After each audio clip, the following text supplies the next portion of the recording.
کوئی بزرگ تھے، ان سے ان کے چاہنے والوں نے سوال کیا کہ فلاں عابد، اس کے بارے میں لوگ کوئی اچھی بات نہیں کرتے، طعنہ زنی کرتے ہیں، ان پہ بات کرتے ہیں، آپ ان کے بارے میں کیا رائے رکھتے ہیں؟ تو انہوں نے جو جواب دیا وہ بہت خوبصورت تھا اور یہ ضرب المثل بن گیا۔ گفت بولے بر ظاہرش عیب نمی بینم و در باطنش غیب نمی دانم، کہ ان کے ظاہر میں تو میں کوئی عیب نہیں دیکھتا، اور جو ان کا باطن ہے اس کو میں اس لیے نہیں جانتا کہ میں کوئی غیب دان نہیں ہوں کہ میں یہ دعویٰ کروں کہ میں ان کے اندر کو دیکھتا ہوں۔ فرماتے ہیں کہ جس شخص نے پارساؤں والا لباس پہنا ہو تو اس کو تو پارسا ہی سمجھ، چونکہ ظاہر کے مطابق تمہیں گمان رکھنے کا حکم دیا گیا ہے۔ تجھے کھودنے کی، کریدنے کی اور اس کے معاملات میں گہرا غور و تفحص کرنے کی ضرورت نہیں ہے، اس لیے کہ جو محتسب ہوتا ہے اس کو گھر کی تلاشی نہیں لینی ہوتی، وہ تو جو چیز سامنے آتی ہے اس کے مطابق ہی اس کا احتساب کرتا ہے۔ تو اگر یہ ہمارے رویے اور ہمارا طرز زندگی اور ہمارا انداز معاشرت اس طرز پر آ جائے جو ہمارے بزرگوں کا طریق تھا کہ لوگوں کا جو ظاہر ہے اس کے مطابق ہی ہم ان پر کوئی حکم لگائیں، اور ہمیں لوگوں کے اندر اتر کے اور لوگوں کی ٹو میں جا کے گہری تفتیش کرنا اور لوگوں کو کریدنا، یہ تو بتایا ہی نہیں گیا۔ لا تجسسوا، ہمیں تو یہ کہا گیا ہے کہ تم جاسوسی نہ کرو۔ تو آج ہمارے جو رویے ہیں وہ بالکل اس کے برعکس ہیں۔ ہم وہاں تک اتر جاتے ہیں لوگوں کے حوالے سے اور بدگمانیوں کو پھر پالتے ہیں، اور پھر ان بدگمانیوں کے مطابق اپنا ذہن بنا لیتے ہیں اور پھر باقاعدہ اس کو آگے منتقل کر دیتے ہیں۔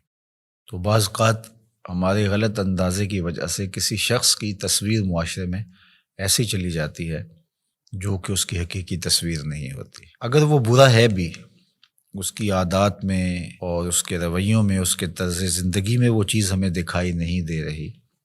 تو اس کا باطن اللہ کے سپرد ہے۔ ہمیں باطن ٹٹولنے کی ضرورت نہیں ہے، ہم تو حکم ظاہر پہ لگائیں گے۔ تو اس لیے شیخ سعدی شیرازی علیہ رحمہ نے، اللہ ان کی قبر پہ کروڑوں رحمتوں کا نزول فرمائے،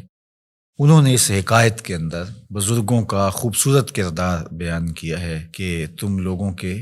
ظاہر پہ نظر رکھو، اور جو تمہاری رائے ہے وہ ان کے ظاہر کے مطابق ہی ہونی چاہیے، اور ان کو کرید کر کے اور ان کے معاملات کے اندر بہت آگے جا کر کے ان کو تلاش کرنے کی کوشش نہ کرو۔ ہمارے صوفیہ نے ایک بڑی خوبصورت بات کی ہے، وہ فرماتے ہیں کہ اگر تمہیں عیب دیکھنے کا شوق آ جائے تو اپنے اندر اتر کے دیکھ لو،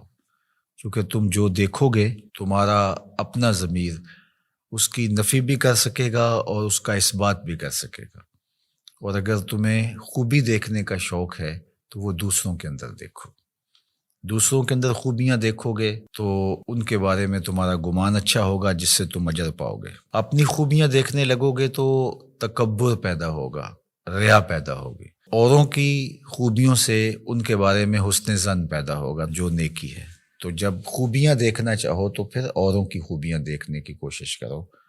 اور جب عیب ڈھونڈنے کا شوق آ جائے، تمہارے مزاج میں ہے کہ ہم نے کوئی عیب ہی تلاش کرنے ہیں، تو پھر اپنے اندر اتر کے اپنی کوتاہیوں کو، اپنے عیوب کو اور اپنے اندر چھپی ہوئی خباثتوں کو تلاش کرو۔ جب ہم اپنے اوپر غور و تفحص کرنے لگ جائیں گے تو بہت ساری ایسی چیزیں ملیں گی کہ عمومی طور پہ ہماری نظر ان عیوب کی طرف نہیں بھی جاتی ہے، لیکن جب غور و فکر کرنے لگ جائیں گے تو بہت ساری چیزیں کھل کے سامنے آ جائیں گی۔ اللہ تعالیٰ جل شانہ ہمیں توفیقات نصیب فرمائے، ہم خیر کی راہوں پہ رہیں۔